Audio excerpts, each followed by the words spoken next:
ओम शांति सत श्री अकाल। मैं अमरजीत कौर दुआ बैंकॉक थाईलैंड तो फिर एक बारी आप जी दे नाल रोज़ वर्गा रल के आपां सत्संग करन वास्ते इस एक ओंकार एक परमात्मा ਦੀ सीरीज़ चल रही है। असीं रल मिल के जपजी साहिब की खोज गहराई विच प्यार दे विच निमरता दे विच ते उस दी ध्यान दे विच कर रहे हैं, उस दी कहना मन रहे हैं, उसकी आदेश विच चल रहे हैं, कोशिश कर रहे हैं, हुक्म नूं समझण दी कोशिश कर रहे हैं ते हुक्म विच चलन दी कोशिश कर रहे हैं, जिंदगी नूं गुरबाणी बना रहे हैं, उत्तों नहीं कर रहे, दिलों कर रहे हैं। इत्थे असीं इस तरह का खोज कर रहे हैं कि अभी आपां किसी दी नैगेटिविटीज़ नूं देखना भी नहीं, खुद पॉजिटिव रहना है ते सारे जो चल रहा ठीक ही चल रहा, उसके हुक्म विच ही चल रहा। क्योंकि गुरु जी ने असंख दे पौड़िया विच एक नैगेटिव क्वालिटीज़ का भी पौड़ी च दस्या कि जो चोर ने डाकू ने वो सब भी हुक्म विच चल रहा ते असीं नीच होवांगे जे असीं उसनूं गौर करांगे। ते इस वास्ते कोई भी नैगेटिविटीज़ जे तुहानूं दिसे उन्नूं भुल चुक माफ़ करनी, उसनूं ख्याल ना रखियो। ते साढ़े कोल बहुत भुल्लां होणगियां ते तुसीं ज़रूर माफ़ करियो ते मैं समझदी हाँ कि अकाल पुरख ज़रूर माफ़ करनगे, क्योंकि असी उसकी याद विच उसनूं समझण की कोशिश कर रहे हैं ते रल के असी इकट्ठे उसकी राह ते टुर पे हाँ। ते आओ जपजी साहिब दे असी पहुँच चुके हाँ 33rd पौड़ी। असी 32 पौड़ीज़ कर चुके हाँ ते पिछले पौड़ी विच भी असी उसकी वडियाई नूं फिर समझे हाँ ते अपने आप नूं कीड़ी वर्गा, पर असी कीड़ी वर्गा गल्लां आकाश दी नहीं करांगे, असी उसनूं वेखांगे ते उसनूं अपने मन विच रखांगे ते उसनूं कहांगे तू अपने गल मैनूं समझा, क्योंकि मैनूं आप ते समझ आनी कोई नहीं। ते उसकी फिर वडियाई विच फिर मैं 32 पौड़ीज़ असी कर चुके हैं कि इस जीभ नाल असी उसनूं प्रेज़ करने हाँ। प्रेज़ दी पौड़ी सन ते असी झूठी प्रेज़ नहीं करना, ईगो वाली प्रेज़ नहीं करना, सच्ची उस साचे दी सच्ची प्रीत करनी है, सच्ची प्रेज़ करनी है, मनो करनी है ते उसनूं उसकी याद विच करनी है ते उसकी सीढ़ियाँ ते चढ़नी है, जिवें कि मैं उसके नाल यूनीयन कर रही हाँ, उसनूं मिलन कर रही हाँ ते उसके नाल मिलन करांगी ते फिर सानूं 21 जन्म का फायदा होएगा। ते आओ 33rd पौड़ी नूं रल के पढ़ांगे। आखण जोर चुप्पे ने जोर, जोर न मंगन देन न जोर, जोर न जीवन मरण ने जोर, जोर न राज माल मन शोर, जोर न सुरती ज्ञान विचार, जोर न जुक्ति छुटे संसार, जिस हथ जोड़ कर वेखे सोए, नानक उत्तम नीच न कोए। हमेशा वर्गा ये पौड़ी काफ़ी लाइनां ने, असीं 2-2 3-3 4-4 लाइनां करके समझांगे इसनूं।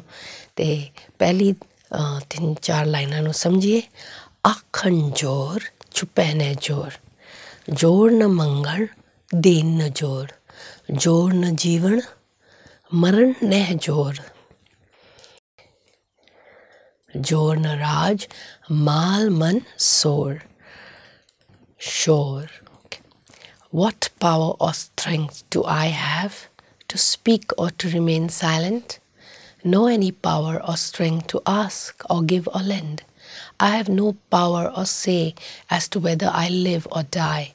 I have no power or say to acquire empires and wealth, and yet these are what stirs up a commotion in the mind, causing all the tumult. इत्थे असी जोर दी गल करांगे इस पौड़ी दे विच कि साडी जोर नहीं चलती, उसकी जोर चलती है। असी समझते हाँ कि साडी जोर चलेगी तो नहीं। इत्थे वॉट पावर और strength do I have to speak और टू रिमेन साइलेंट। आखण जोर चुप्पे ने जोर, ना आखण विच असी जोर लगा सकने, ना चुप रहन विच असी जोर लगा सकने। इत्थे जोर की लोड़ ही नहीं, फ्लो की लोड़ है। जोर दी ऑपोजिट मैं आखांगी फ्लो। ਉਸ ਦੀ ਰਜ਼ਾ ਵਿੱਚ ਹੁਕਮ ਰਜ਼ਾਈ ਚੱਲਣਾ, ਨਾਨਕ ਲਿਖਿਆ ਨਾਲ। ਇਹ ਗੱਲ ਹੈ ਫਲੋ। ਅਤੇ ਅਸੀਂ ਕੁਛ ਆਖਣ ਵਿੱਚ ਅਸੀਂ ਜ਼ੋਰ ਨਹੀਂ ਪਾਵਾਂਗੇ, ਚੁੱਪ ਰਹਿਣ ਵਿੱਚ ਵੀ ਜ਼ੋਰ ਨਹੀਂ ਪਾਵਾਂਗੇ। ਇਹ ਨਹੀਂ ਕਿਸੇ ਨੇ ਨਾਲ ਨਾਰਾਜ਼ ਹੋ ਗਏ ਅਤੇ ਚੁੱਪ ਕਰ ਜਾਈਏ, ਜਾਂ ਕਿਸੇ ਨੂੰ ਮਨਾਉਣਾ ਹੈ ਆਪਣੇ ਤਰੀਕੇ ਨਾਲ ਉਹ ਸੋਚੇ, ਬਾਰ ਬਾਰ ਦੱਸਣਾ, ਜ਼ੋਰ ਪਾਉਣਾ, ਇਹ ਵੀ ਗੱਲ ਦੀ ਲੋੜ ਨਹੀਂ ਹੈ। ਦੱਸਣਾ ਜ਼ਰੂਰ, ਆਪਣੇ ਆਈਡੀਆਜ਼ ਦੇਣੇ, ਪਰ ਉਹ ਫੋਲੋ ਕਰੇ ਨਾ ਕਰੇ, ਉਹ ਜ਼ੋਰ ਆਪਾਂ ਨਹੀਂ ਲਗਾਵਾਂਗੇ। ਜ਼ੋਰ ਨਾ ਮੰਗਣ, ਦੇਣ ਨਾ ਜ਼ੋਰ। No any power of strength to ask or give or lend। ਮਤਲਬ ਮੰਗਣ ਦੀ ਵੀ ਜ਼ੋਰ ਨਹੀਂ ਕਰਾਂਗੇ, ਨਾ ਦੇਣ ਦੀ ਜ਼ੋਰ ਕਰਾਂਗੇ। ਕਿਸੇ ਕੋਲ ਮੰਗਣਾ ਨਹੀਂ ਕੁਛ, ਨਾ ਦੇਣ ਦੀ। ਜਿਵੇਂ ਕਿ ਅਸੀਂ ਜ਼ੋਰ ਨਾਲ, ਧੱਕੇ ਨਾਲ ਕਿਸੇ ਨੂੰ ਕੁਛ ਦੇਣਾ ਚਾਹੁੰਦੇ ਹਾਂ, ਉਹ ਅਗਲਾ ਲੈਣਾ ਨਹੀਂ ਚਾਹੁੰਦਾ ਅਤੇ ਅਸੀਂ ਧੱਕੇ ਨਾਲ ਦੇਈ ਜਾਣੇ, ਕਿਉਂਕਿ ਅਸੀਂ ਕਿਸੇ ਨਾਲ ਰਿਸ਼ਤਾ ਪਾਉਣਾ ਚਾਹੁੰਦੇ ਹਾਂ। ਇਹ ਬਰਾਈਬਰੀ ਜਿਸ ਨੂੰ ਕਹਿੰਦੇ, ਸਟਲ ਬਰਾਈਬਰੀ ਜ਼ਿੰਦਗੀ ਵਿੱਚ ਹੁੰਦੀ ਹੈ। ਕਿਸੇ ਦੇ ਨਾਲ ਅਸੀਂ ਦੋਸਤੀ ਕਰਨਾ ਚਾਹੁੰਦੇ ਤਾਂ ਅਸੀਂ ਉਸ ਨੂੰ ਚੀਜ਼ਾਂ ਦੇਣੇ ਆ, ਕਿਸੇ ਦਾ ਮਨ ਖਰੀਦ ਲੈਂਦੇ ਹਾਂ ਚੀਜ਼ਾਂ ਦੇ ਕੇ। ਇੱਥੇ ਇਸ ਤਰ੍ਹਾਂ ਹੀ ਚੱਲਦਾ। ਕਿਸੇ ਨੇ ਇੰਨਾ ਪੈਸਾ ਦਿੱਤਾ ਵਿਆਹ ਵਿੱਚ, ਉਹਨੇ ਦਿੱਤਾ ਇੰਨਾ ਪੈਸਾ ਦਿੱਤਾ, ਉਹਦੇ ਨਾਲ ਦੋਸਤੀ ਹੋ ਜਾਂਦੀ ਹੈ। ਪੈਸਾ ਦੇ ਨਾਲ ਬਹੁਤ ਅੱਜ ਕੱਲ੍ਹ ਦੁਨੀਆ ਵਿੱਚ ਦੋਸਤੀ ਕੀ, ਰਿਸ਼ਤੇ ਵੀ ਖਰੀਦੇ ਜਾਂਦੇ ਨੇ।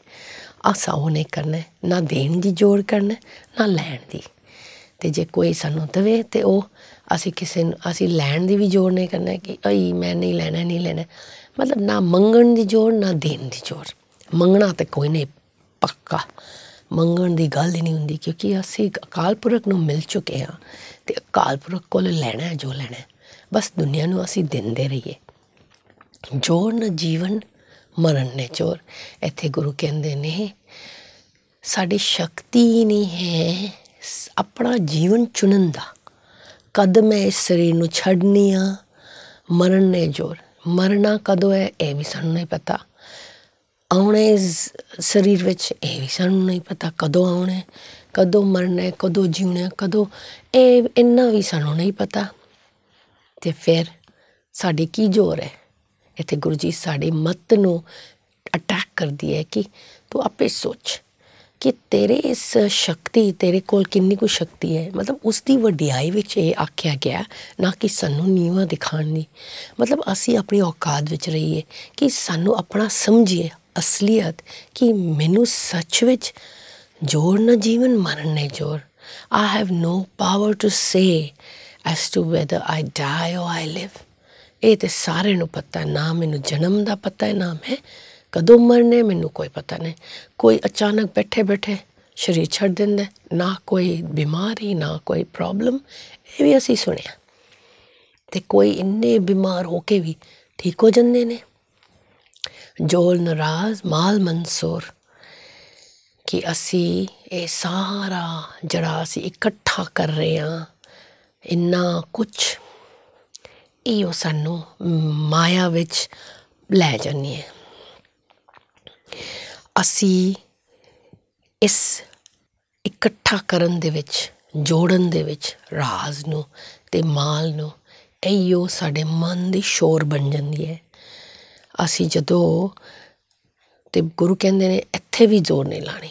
ਵੱਡੀ ਸਾਡੀ ਐਮਪਾਇਰ ਹੋਏ, ਵੱਡੀ ਸਾਡੀ ਬਿਜ਼ਨਸ ਹੋਏ, ਸਾਡਾ ਘਰ ਸ਼ਾਨਦਾਰ ਹੋਏ, ਸਾਡੇ ਬੱਚੇ ਅਮੀਰਾਂ ਵਰਗਾ ਰਹਿਣ, ਇਹ ਵੀ ਰਾਜ ਬਣਾਉਣ ਦੀ ਜ਼ੋਰ ਵਿੱਚ ਨਹੀਂ ਉਹ ਲੱਗਣਾ। ਅਤੇ ਨਾਲੇ ਰਾਜ ਅਤੇ ਮਾਲ ਨੂੰ ਇਕੱਠਾ ਕਰਨਾ, ਇਹ ਮਨ ਦੀ ਸ਼ੋਰ ਬਣ ਜਾਏਗੀ। ਗੁਰੂ ਜੀ ਕਹਿੰਦੇ ਨੇ ਧਿਆਨ ਰੱਖਿਓ, ਕਿਉਂਕਿ ਇਹ ਫਿਰ ਸਾਡੇ ਮਨ ਨੂੰ ਸਤਾਏਗੀ, ਜਿਹੜਾ ਅਸੀਂ ਜ਼ਿਆਦਾ ਜ਼ੋਰ ਇਸ ਦੇ ਉੱਤੇ ਪਾਵਾਂਗੇ। ਸਾਨੂੰ ਪਤਾ ਹੈ ਕਈ ਵਾਰੀ ਮੈਂ ਕਈ ਵਾਰੀ ਟੁਰਨੀ ਹਾਂ ਅਤੇ ਇੱਕ ਗਰੀਬ ਨੂੰ ਰੋਡ ਸਾਈਡ 'ਤੇ ਵੇਖਣੇ ਹਾਂ, ਉਹ ਨਾ ਕੋਈ ਮਕਾਨ ਨਾ ਕੁਛ, ਉਹ ਬੈਠਾ ਰਹਿੰਦਾ, ਲੇਟਾ ਰਹਿੰਦਾ, ਆਪਣਾ ਰੇਡੀਓ ਸੁਣ ਰਿਹਾ, ਮਸਤੀ ਦੇ ਵਿੱਚ ਮੁਸਕਰਾਉਂਦੇ ਆ, ਅਤੇ ਉੱਥੇ ਥੋੜ੍ਹੇ ਟੁੱਟੇ ਫੁੱਟਾ ਸਮਾਨ ਕੂੜਾ ਤੋਂ ਕਿਧਰੇ ਇਕੱਠਾ ਕਰਕੇ, ਕੋਈ ਉਹਨੂੰ ਪੈਸਾ ਦੇ ਰਿਹਾ ਨਹੀਂ ਦੇ ਰਿਹਾ, ਉਹਨੂੰ ਖਾਣਾ ਮਿਲ ਜਾਂਦਾ ਰੋਜ਼ ਦੀ, ਉਹ ਮਸਤ ਹੈ। ਅਤੇ ਜਿਹੜਾ ਗਰੀਬ ਅਤੇ ਜਿਹੜੇ ਅਮੀਰ ਲੋਕ ਨੇ, ਉਹ ਆਫਿਸ ਵਿੱਚ ਬਹਿ ਕੇ ਉਹ ਕੰਮ ਕਰਨੇ, ਉਹ ਤਕਲੀਫ, ਮੇਰਾ ਪੈਸਾ ਹੋਰ ਬਣਾਵਾਂ, ਉਹ ਰਾਤ ਨੂੰ ਨਿੰਦਰ ਨਾ ਪਵੇ, ਸਟ੍ਰੈਸ ਹੋਏ, ਸ਼ੇਅਰ ਮਾਰਕੀਟ ਉੱਤੇ ਚੱਲ ਰਿਹਾ ਥੱਲੇ ਚੱਲ ਰਿਹਾ, ਇਹ ਬਿਜ਼ਨਸ ਦੇ ਗੱਲਾਂ ਉਹਨੂੰ ਤੰਗ ਕਰਦੀ ਹੈ, ਰਾਤ ਨਿੰਦਰ ਨਹੀਂ ਪੈਂਦੀ, ਆਪਣੇ ਬੱਚਿਆਂ ਨੂੰ ਦੇਖਣ ਦਾ ਟਾਈਮ ਨਹੀਂ, ਬੱਚੇ ਪੈਦਾ ਕੀਤੇ ਤੇ ਰਾਤ ਦੇ 10-11 ਵਜੇ ਘਰ ਵੜਦੇ, ਪੈਸਾ ਇਕੱਠੇ ਕਰਦੇ ਨੇ ਬੱਚਿਆਂ ਵਾਸਤੇ। ਬੱਚਿਆਂ ਨੂੰ ਤੁਹਾਡੀ ਪਿਆਰ ਚਾਹੀਦੀ, ਪੈਸਾ ਤਾਂ ਇੱਥੇ ਹੀ ਰਹਿ ਜਾਣਾ, ਕਿੰਨਾ ਕੁ ਤੁਸੀਂ ਖਾਓਗੇ ਯੂਜ਼ ਕਰੋਗੇ, ਬਾਕੀ ਇੱਥੇ ਹੀ ਪਿਆਰ ਰਹੇਗਾ। ਹਾਂ ਜ਼ਰੂਰ ਤਰੱਕੀ ਵਾਸਤੇ ਕੰਮ ਕਰਿਓ, ਪਰ ਉਹ ਜੋੜਨ ਦੇ ਵਿੱਚ ਇੰਨਾ ਨਾ ਮਸਤ ਲੱਗੋ ਕਿ ਤੁਹਾਡੇ ਮਨ ਦੀ ਅਸ਼ਾਂਤੀ ਬਣ ਜਾਏ। ਅਸੀਂ ਮਨ ਦੀ ਸ਼ਾਂਤੀ ਵਾਸਤੇ ਇਹ ਗੱਲ ਕਰੇ, ਮਨ ਵਿੱਚ ਸ਼ੋਰ ਨਾ ਹੋਏ, ਮਨ ਸ਼ਾਂਤ ਰਵੇ, ਮਨ ਦੀ ਸ਼ਾਂਤੀ ਦਾ ਧਿਆਨ ਰੱਖਿਓ। ਇੰਨਾ ਵੀ ਕੁਛ ਨਾ ਕਰਿਓ ਕਿ ਮਨ ਅਸ਼ਾਂਤ ਹੋ ਜਾਏ। ਅਤੇ ਕਈ ਵਾਰੀ ਕੁਛ ਵੀ ਨਹੀਂ ਕਰਦੇ ਵੀ ਮਨ ਅਸ਼ਾਂਤ ਹੁੰਦੀ ਹੈ, ਫਿਰ ਉੱਥੇ ਕੁਛ ਕਰਨਾ ਚਾਹੀਦਾ ਤਾਂ ਕਿ ਮਨ ਸ਼ਾਂਤ ਰਵੇ। ਮਨ ਸ਼ਾਂਤ ਨਾ ਹੋਵੇ, ਇਹ ਗੱਲ 'ਤੇ ਗੌਰ ਕਰਿਓ। ਔਰ ਮਨ ਸ਼ਾਂਤ ਹੈ ਜਾਂ ਅਸ਼ਾਂਤ ਹੈ, ਇਹ ਬਾਹਰਲੀ ਜੋੜ ਬਾਹਰਲੀ ਚੀਜ਼ਾਂ ਨਾਲ ਨਹੀਂ। ਮਨ ਨੂੰ ਸ਼ਾਂਤ ਰੱਖਣਾ ਅਤੇ ਉਸ ਅਕਾਲ ਪੁਰਖ ਨੂੰ ਮਿਲ ਕੇ ਰੱਖ ਸਕਦੇ ਆ, ਕਿਉਂਕਿ ਉਹ ਸ਼ਾਂਤੀ ਦਾ ਦੂਤ ਹੈ, ਉਹ ਸ਼ਾਂਤੀ ਦਾ ਘਰ ਵਿੱਚ ਨਿਵਾਸੀ ਹੈ, ਸਾਡੀ ਸ਼ਾਂਤੀ ਧਾਮ ਹੈ।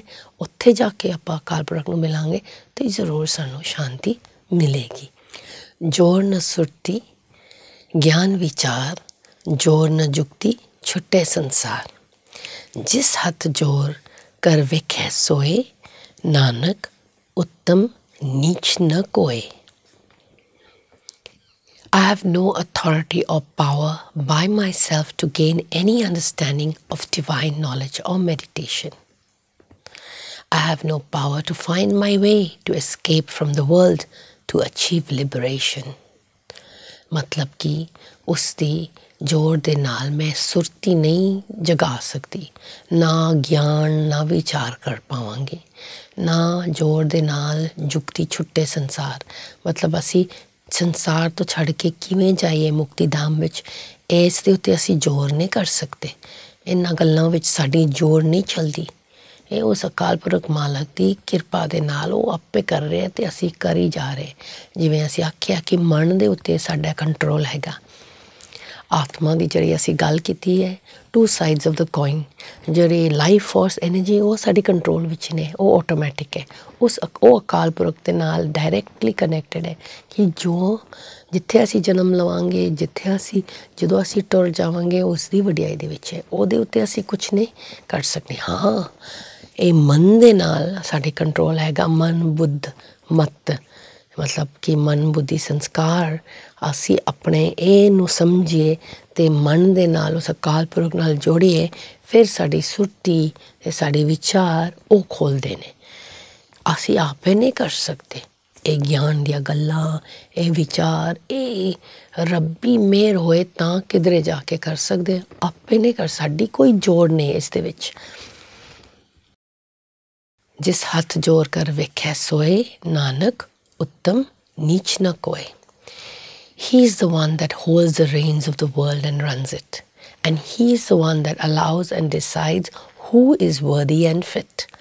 O Nanak, there is none we can distinguish as high and low, for all are merely puppets in his great show.